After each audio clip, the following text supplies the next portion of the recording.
感谢有希望，咱继续来关心，新竹有2个消防员拍火不幸殉职。有立委是指出讲，最近10档都有超过30个消防员伫拍火的时阵过往。伊建议讲利用科技来辅助，评估建立火场的必要性消防署长肖焕忠是表示讲，有在研究一寡新科技的设备。有基层的消防人员是认为教消防员的协会火保护教更新设备嘛真重要。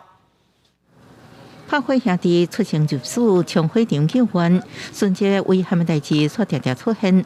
毋但新竹市集合主体接到这场大火，夺走2名消防人员的性命。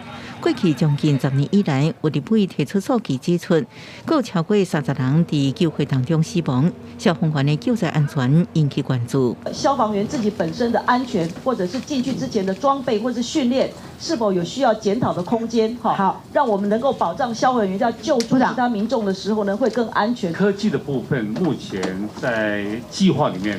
针对人员定位，现在正在研究。有立委建议降低消防人员罹难上有效的方式，就是透过科技辅助，评估接待诉求的必要性，避免每一摆火警发生，消防员拢爱进入火场救援。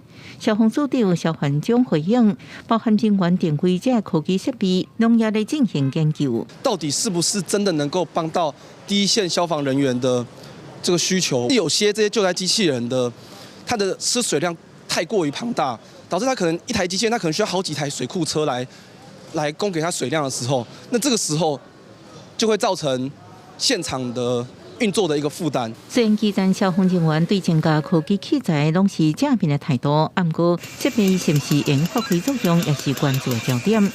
消促会就讲，亲像即卖消防机器人有时阵反倒会增加救灾负担，佮发射为保障人力设备的太过换新这方向，改善消防人员的救灾安全。记者综合报道。